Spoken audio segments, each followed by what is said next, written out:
আজকে মাত্র চারজনের জন্য যুদ্ধ, এটা আমার কাছে মনে হয় একটা লজ্জার বিষয়। ধর্মের নাকি ধর্মের নাম দিয়ে জেহাদ। তবে এগুলো একটা প্রোপাগান্ডা। এই যুদ্ধটা নিছক কি একটা নাটক। নাটকের স্রষ্টা ডেফিনেটলি আমাদের কেন্দ্রীয় সরকার। মাত্র কগাছার জন্য যুদ্ধ করা, সরকার কতটা নিষ্ক্রিয়। যে কোনো জায়গায় পাকিস্তান বাংলাদেশের সন্ত্রাসবাদীরা এসে মেরে দিয়ে চলে যাচ্ছে। সেই চৌকিদার কেমন চৌকিদার যে আমরা নিশ্চিন্তে ঘুমাতে পারবো না।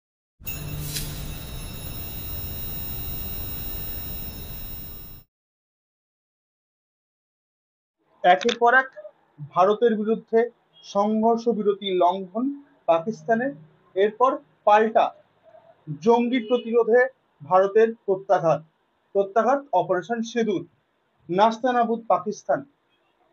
38 নম্বরে থাকা সামরিক শক্তিতে 38 নম্বরে থাকা পাকিস্তান 4 নম্বরে থাকা ভারতকে কিভাবে সমকক্ষ মনে করে? দেখুন, এই প্রথমতই এই সিঁদুর, যেটা আমাদের যে অভিযানটা চললো, এটা আমাদের কাছে এটা অভিপ্রেয় নয়। এর আগে পাকিস্তান অনেক অপরাধমূলক কাজ করেছে। আপনারা জানেন, ইন্দিরা গান্ধীর সময় কংগ্রেসের যে পারফরমেন্স ছিল, ভারতবর্ষের যে স্ট্যামিনা, সেটা প্রথমত আজকে আমাদের কাছে অনেক কম বলে আমরা মনে করছি আমাদের দৃষ্টিভঙ্গিতে।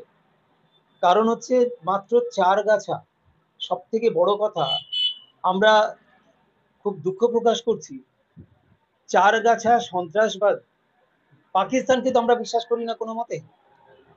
কখনোই ও বিশ্বাসযোগ্য নয়। ও একটা এমনই দেশ, যদিও আপনারা ইতিহাস একটু ঘেটে দেখবেন, অনেকেই বলেন যে মোহাম্মদ আলী জিন্না মুসলিম ওই পাকিস্তানের জন্ম দিয়েছে।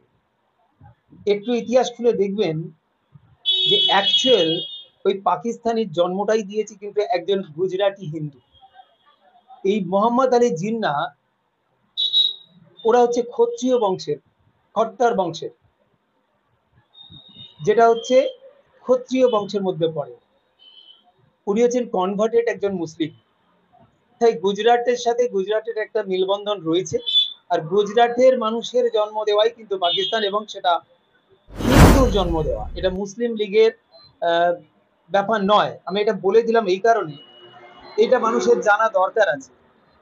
এবারে বলি, সেই পাকিস্তান, যে পাকিস্তান প্রতিনিয়ত ভারতের সাথে এই দুর্ব্যবহার করে চলেছে প্রতিনিয়ত, আজকে মাত্র চারজনের জন্য যারা সন্ত্রাসবাদ, ঠিক চারজনের জন্য একটা যুদ্ধ, এটা আমার কাছে মনে হয় একটা লজ্জার বিষয় যে আমাদের কতটা দুর্বলতা।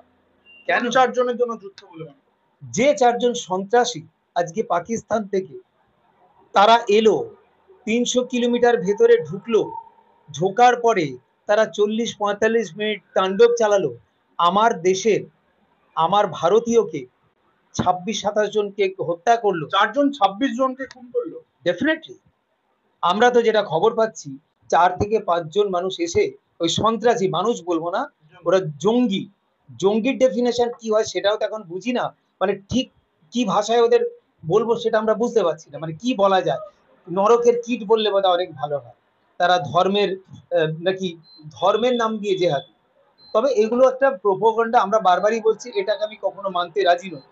আমার কথা হচ্ছে এই যুদ্ধটা নিছকই একটা নাটক। বা নাটকের স্রষ্টা কারা? নাটকের স্রষ্টা কারা? নাটকের স্রষ্টা ডেফিনেটলি আমাদের কেন্দ্রীয় সরকার। কারণ আপনারা জানেন, সত্যপাল যখন পুলওয়ামা কাণ্ড ঘটেছিল, সেই সময় কি তার বক্তৃতাগুলো চারিদিকে রয়েছে। তিনি বলেছিলেন যে এমন একটা দেশের প্রধানমন্ত্রী যাকে বিশ্বাস করা যায় না।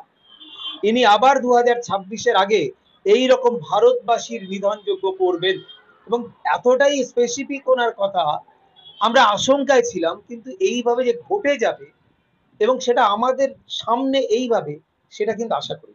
জঙ্গি মদতপুষ্ট দেশ, জঙ্গি আঁতুড়ঘর পাকিস্তানের ওপর জঙ্গিদের ঘাঁটিতে প্রত্যাঘাত করা, সেটা কি ভারতের অপরাধ? না না, ভারতের অপরাধ কেন? আমরা তো যখনই এই ঘটনাটা ঘটে গেছে এনি হাউ, যখন জঙ্গি দমনে, যখনই কেন্দ্রীয় সরকার যখন বলল, সিদ্ধান্ত নিতে হয় তো রাষ্ট্রের প্রধানকে যে আমরা পাকিস্তানের উপরে আক্রমণ করব, সারা দেশবাসী, পক্ষে বিপক্ষে, বিরোধী দল, নিজের দল, পাড়া, প্রত্যেক মানে টোটাল ভারতবাসী সবাই দাদা, কেন্দ্রের প্রধান বিরোধী দল আপনাদের কংগ্রেস রয়েছে এবং প্রধান বিরোধী দলনেতা রাহুল গান্ধী তিনি নিজে প্রধানমন্ত্রীর এহেন উদ্যোগকে সমর্থন করেছেন এবং সেনাকে অভিনন্দন জানিয়েছেন, সেই জায়গায় আপনি বিরোধিতা করছেন? না, আমরা তো বিরোধিতা করছি না। আমরা বলছি এটা একটা ব্যর্থ সরকার। আমাদের কথা হচ্ছে এখানে কোথাও বিরোধিতা নেই। যখন সর্বদলীয় বৈঠক ডাকলেন, উনি চলে গেলেন বিহারের নির্বাচনী প্রচারে। এটা কি ধরনের জিনিস? আমাদের প্রশ্নগুলো আপনি একটু আগে শুনবেন। যেখানে আমার দেশের ভেতরে ঢুকলো অল্প সংখ্যক সন্ত্রাসী, যারা আমার ভারতীয়দের মারলো, তারা ওখান থেকে ডং ডং করে বেরিয়ে গেল, তাদের এখনো খোঁজ পাওয়া গেল না। আপনারা দেখুন, আমি আপনাদের একটা তথ্য দিচ্ছি। কংগ্রেসের জামানায় হয়েছিল, আপনাদের মনে আছে 26/11, একটাই মাত্র ঘটনা। সেই 26/11 ঘটনায় যা ঘটেছিল, ওই সময় তারপরে কি কি হয়েছে এই সরকারের জামানায় আপনারা জানেন, উড়ি, পুলবামা, পহেলগাঁও ইত্যাদি হয়েই চলেছে, অমরনাথ হয়েই চলেছে এই সরকারে। কংগ্রেসের জামানায় 26/11 যখন হয়েছিল, তখন থেকে সবকটা জঙ্গিকে কিভাবে খতম করা হয়েছিল এবং ফাঁসি পর্যন্ত হয়েছিল, তার স্টোক থেকে শুরু করে কি না কি হয়েছিল, আপনারা সেরকম উদ্যোগ দেখেছেন সরকারে? ঠিক সেই রকম ভাবেই তো পাকিস্তানের শুধুমাত্র প্রথমবারের জঙ্গি ঘাঁটিতে অপারেশন সিঁদুর চালিয়েছিল সেনা কর্মীরা। সেই জায়গায় পাকিস্তান কেন পাল্টা সেনাবাহিনীর তরফ থেকে কেন আক্রমণ চালানো হলো? জঙ্গিদেরকে কেন বারবার পুষছে পাকিস্তান? ওদের তো কিছু নেই। এই জেহাদ শব্দ ওরা যদি ভুল ব্যাখ্যা করে কোনো মানুষ হত্যার দিকে কনভার্টেড করার চেষ্টা করে, ওদের ধর্মের কোনো বেস আছে বলে মনে করি। পাকিস্তানের সরকার, পাকিস্তানের সেনা পুরোপুরি জঙ্গি নিয়ন্ত্রণে? অবশ্যই ওদের কাছে নেই তো কিছু। ওদের জনসংখ্যা কত? ওদেরকে আপনি দেখতে পেলেন না যে ওদের কোথায় আমেরিকার কাছে যেতে হচ্ছে? এবং তথাকথিত আমাদের যিনি প্রধানমন্ত্রী 56 ইঞ্চি বলেন, ইন্দিরা গান্ধীর যুগটা দেখে আসুন, 71-এর যে ঘটনা ঘটেছিল, এই আমেরিকা যখন চোখ রাঙিয়েছিল, তখন একটা কথা ইন্দিরা গান্ধী বলেছিলেন যে আপনাকে হয় ওদের শাসন করতে, আমি খুব পাতি ভাষায় বললাম, পাকিস্তানকে, না হলে কিন্তু আমাদের ওদের প্রতিশোধ নেওয়া ছাড়া কোনো উপায় নেই। তাই সোভিয়েত ইউনিয়নের সাথে গিয়ে কথা বলে মৈত্র বন্ধনে একে অপরের পরিপূরক হবে শত্রু দমনের জন্য। এবং পাকিস্তানের চোখ রাঙিয়ে, এটা একটা হচ্ছে শিক্ষিত ব্যক্তিদের, মানুষকে আমাদের দেশের সুরক্ষা দিয়ে তার পরিচালনার একটা দৃষ্টান্ত রেখে গেছে। সেই জায়গায় দাদা, তাহলে আপনি যখন বলছেন যে পাকিস্তানের জঙ্গি দমন করা দরকার রয়েছে, তাহলে ভারতের প্রত্যাঘাত অপারেশন সিঁদুর সেইটাকেও একদিক থেকে কার্যত সমর্থন করছেন না, তাহলে কিভাবে জঙ্গি দমন করা যায় পাকিস্তানের বিরুদ্ধে? না, জঙ্গি দমনটা হলো কি করে? আমরা চেয়েছিলাম তো পাকিস্তানের নকশাটা একেবারে পৃথিবী থেকে মুছে দেওয়া হোক, বা ভারতের মধ্যে টেনে নেওয়া হোক বিলীন করে। কারণ ওটা তো, তারপরে আমাদের অধিষ্ঠিত যে কাশ্মীর রয়েছে, ওগুলো বলছেন সেটা তো সহজে সম্ভব নয়, কারণ তারাও, পাকিস্তান একটা স্বশাসিত দেশ, তারাও আক্রমণ চালাবে, তারাও হামলা করবে এবং তারাও সহজে ভারত সরকারকে হাতে তুলে দেবে না। এবার জঙ্গিরাও তো সরাসরি দেবে না, তাদের কাছে যুদ্ধের মাধ্যমে ছিনিয়ে নিতে হবে। সেই জায়গায় সেই যুদ্ধ তো প্রত্যাঘাত বলা চলে, এখনো পর্যন্ত কার্যত যুদ্ধ নয়। যুদ্ধতে যা হয় তার সামান্য কিছু ভারত এখনো পর্যন্ত দেখায়নি। ভারতের যতটা সামরিক শক্তি রয়েছে, সেই জায়গায় শুধুমাত্র পাকিস্তানের যে গোলাগুলি, যে একের পর এক আক্রমণাত্মক ভূমিকা, সেই জায়গায় ভারত শুধুমাত্র সেইগুলোকে সামাল দিচ্ছে। সেই জায়গায় যে যুদ্ধ হয় আগামী দিনে, যুদ্ধতে কি জন্য আপনাদের সমর্থন থাকছে না? আমাদের তো 100% সমর্থন, যে পাকিস্তান ওইটুকু একটা পুচকে আমাদের সাথে লড়ার স্পর্ধা দেখায় কি করে? আজকে এইখানেই তো আমাদের যত শীর্ষ নেতৃত্ব, আপনি মিডিয়া, সোশ্যাল মিডিয়া, প্রত্যেকটা জায়গায় আজকে দেশের প্রধানমন্ত্রীকে ক্রিটিসাইজ করতে হচ্ছে। কেন করতে হচ্ছে? ইন্দিরা গান্ধী কিন্তু একই জায়গায় দাঁড়িয়ে একই সিচুয়েশনে আজকে পাকিস্তানকে দ্বিখণ্ডিত করে দিয়েছে।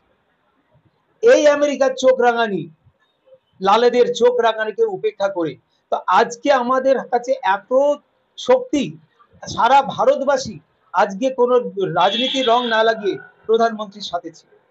এই যুদ্ধ হোক এবং পাকিস্তানকে উপযুক্ত শাস্তি দেওয়া হোক, এবং যাতে না মানে দূর প্রসারী চিন্তা করেও ভারতের দিকে সন্ত্রাসবাদী হামলা করতে যাতে শতাভার চিন্তা করতে হয়, সেই দৃষ্টান্তমূলক খেলা দেখানো উচিত ছিল ভারত সরকারের।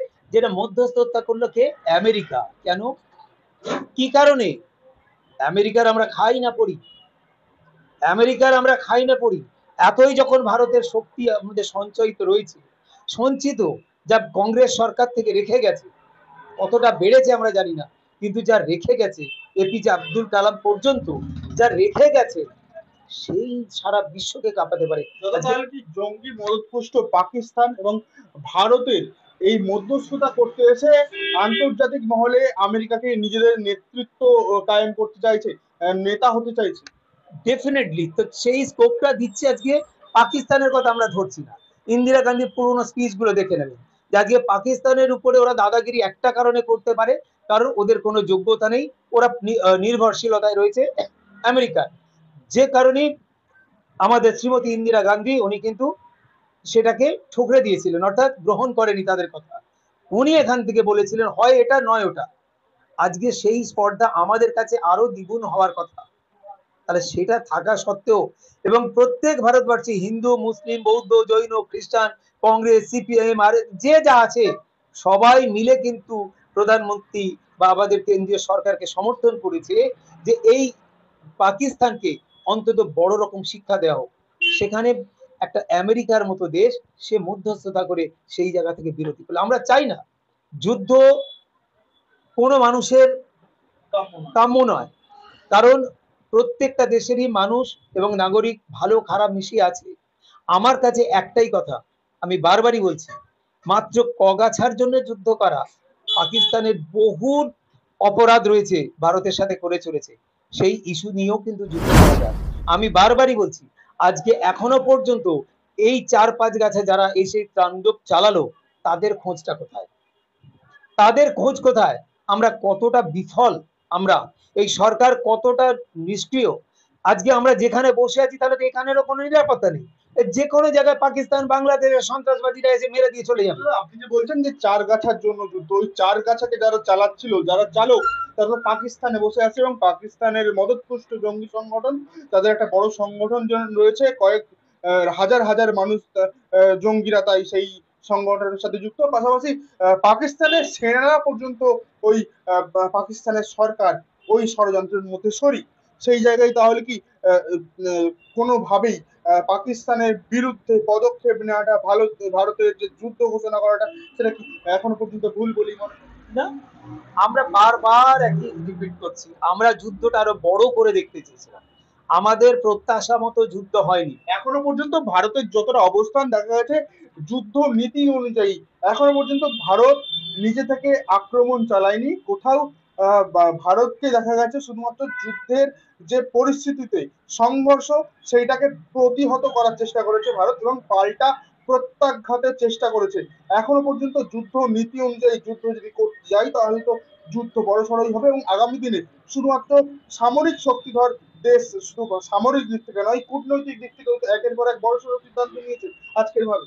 না না, দেখুন, তাহলে আমার দেশের যে 26টা মানুষকে হত্যা করলো, তাদের জীবনের কোনো মূল্য নেই।